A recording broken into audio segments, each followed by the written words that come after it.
ಈ ಸಂಸ್ಥೆ ಕಡೆಯಿಂದ ನಮಗೆ ಬುಕ್ಸು ಬ್ಯಾಗು ಎಲ್ಲ ಒಂದು ಸ್ವಲ್ಪ ಅವಕಾಶ ಮಾಡಿಕೊಟ್ಟಿದ್ದಾರೆ. ಹಾಗೂ ಇದಕ್ಕೆ ಕಾರಣಭೂತರಾಗಿರ್ತಕ್ಕಂಥ ನಮ್ಮ ಶಿವಕುಮಾರ್ ಸರ್ ಸ್ವರ್ಣಭೂಮಿ ಫೌಂಡೇಶನ್ ಅಧ್ಯಕ್ಷರಾದಂಥವರು ಮಾಡಿಕೊಟ್ಟಿದ್ದಾರೆ. ಇದನ್ನು ವ್ಯವಸ್ಥೆ ಮಾಡಿಕೊಡ್ಬೇಕು ಅಂತ ನಮ್ಮ ಶಾಂತಿನಿಕೇತನ ಸೇವಾ ಸಂಸ್ಥೆ ಕಡೆಯಿಂದ ಕೇಳಿದಾಗ ನಾವು ಖಂಡಿತ ಮಾಡಿಕೊಡ್ತೀವಿ ಅಂತ ಈ ವ್ಯವಸ್ಥೆ ಮಾಡಿಕೊಟ್ಟಿದ್ದೀವಿ. ಎಲ್ಲ ಗಡಿಭಾಗದ ವಿದ್ಯಾರ್ಥಿಗಳಿಗೆ, ನಮ್ಮ ವಿಕಲಚೇತನರ ಮಕ್ಕಳಿಗೆ ಸ್ಫೂರ್ತಿದಾಯಕವಾಗಬೇಕು ಅಂತ ಈ ಕಾರ್ಯಕ್ರಮವನ್ನು ಹಮ್ಮಿಕೊಂಡಿದ್ದೆ. ಈ ಕಾರ್ಯಕ್ರಮ ಯಶಸ್ವಿಗೊಂಡಿದೆ. ನಿಜವಾಗ್ಲೂ ಎಲ್ಲರಿಗೂ ಧನ್ಯವಾದಗಳನ್ನು ಅರ್ಪಿಸ್ತಾ ನನ್ನ ಕಾರ್ಯಕ್ರಮ ಮುಕ್ತಾಯ ಮಾಡಿಕೊಡ್ತಿದ್ದೇನೆ. ಕಡೆಯಿಂದ ಬಂದಿದ್ದೀವಿ.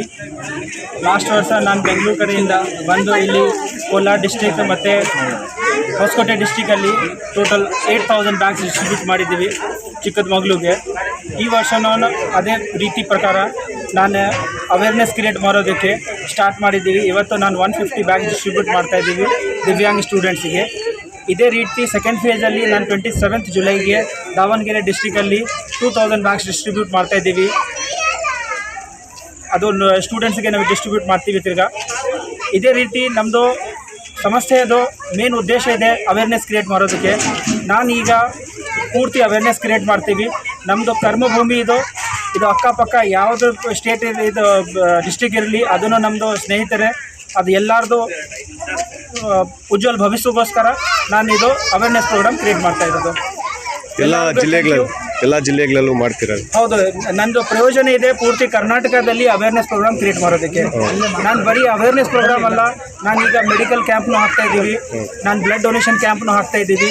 ಈಗ ನಮ್ಮ ಪ್ರಕಾರ ನಾನು ಬ್ಲಡ್ ಡೊನೇಷನ್ ಕ್ಯಾಂಪ್ ತೊಗೊಳ್ತಾ ಇದ್ದೀವಿ. ಅದರಲ್ಲಿ ಇವತ್ತು ಲಾಸ್ಟ್ 15 ಡೇಸ್ ಬ್ಯಾಕ್ ನಾನು ಪೂರ್ತಿ ಭಾರತದಲ್ಲಿ ಒಂದು ದಿವಸಕ್ಕೆ 800 ಬ್ರಾಂಚಸ್, ಒಂದೇ ದಿವಸಕ್ಕೆ 800 ಬ್ರಾಂಚಸ್ ಒಂದು ಬ್ಲಡ್ ಡೊನೇಷನ್ ಕ್ಯಾಂಪ್ ಆರ್ಗನೈಸ್ ಮಾಡಿದ್ದಾರೆ. ಅದರಲ್ಲಿ more than 4000 units blood collect ಆಗಿದೆ. ಸೊ ಈಗ ಬೆಂಗಳೂರಲ್ಲಿ ನಾರಾಯಣ ಹೃದಯಾಲಯ ಆಸ್ಪತ್ರೆಯಲ್ಲಿ ಈಗ ಯಾವುದಕ್ಕೇನು ಬ್ಲಡ್ ಬೇಕು ಅಂದರೆ ಅವ್ರು ನಮಗೇನು ಫೋನ್ ಮಾಡ್ತಾರೆ. ನಮ್ಮದು ಪೂರ್ತಿ ಸ್ನೇಹಿತರೆ ಮತ್ತು ನಮ್ಮದು ಸಂಸ್ಥೆಯದ ಸದಸ್ಯ ಎಲ್ಲ ಅಲ್ಲಿ ಹೋಗ್ಬಿಟ್ಟು ಅಲ್ಲಿ ಬ್ಲಡ್ ಕೊಟ್ಬಿಟ್ಟು ಆಮೇಲೆ ಬರ್ತಾರೆ. ಅದು ಪೂರ್ತಿ ನನ್ನ ಸೇವೆ ಮಾಡ್ತಾಯಿದ್ದೀವಿ. ಅದು ಪೂರ್ತಿ ಸೇವಾ ಭಾವ ಅಷ್ಟೇ. Thank you. मारवाड़ी युवा मंच को यहाँ आने के बाद हमको इतना अच्छा लगा, ये बहुत नेक काम हो रहा है. हमको डोनेशन नहीं करना चाहिए, बच्चों को प्रोत्साहित करने की एजुकेशन के लिए आगे आओ.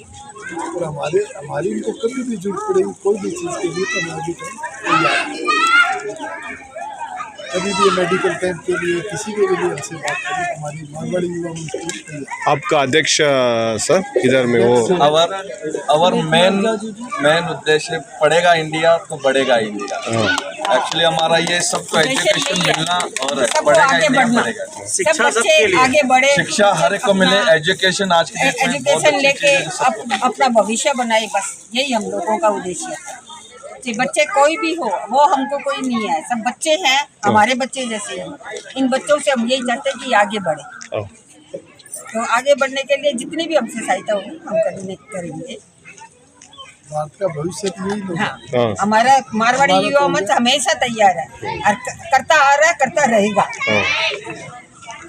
जो मेन मोटो में बार बार यही बोल रहा हूँ कि पढ़ेगा इंडिया तो बढ़ेगा इंडिया. मतलब एजुकेशन सबको मिलना, गांव-गांव जाके मिलना. आज शहरों में एजुकेशन हो गया, पर आज विलेजेस में जो एजुकेशन की व्यवस्था जो थोड़ी पुअर है उसको हम सुधारना चाहते. हर एक बच्चे को मिले, गरीब से गरीब बच्चों को मिले, उसके पूरे साधन सामग्री, स्कूल बैग या किट है, पूरा बैग है, बुक्स है, नोटबुक है, वो हम सब देने की कोशिश करें इनके हाथ में डायरेक्ट. इनके तभी हम इतने से 200 किलोमीटर दूर चल के आ रहे हैं और इनके डायरेक्ट उनको दे रहे हैं.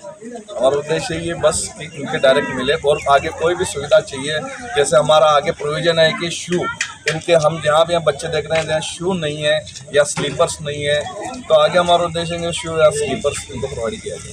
ये हमारा नेक्स्ट. Thank you.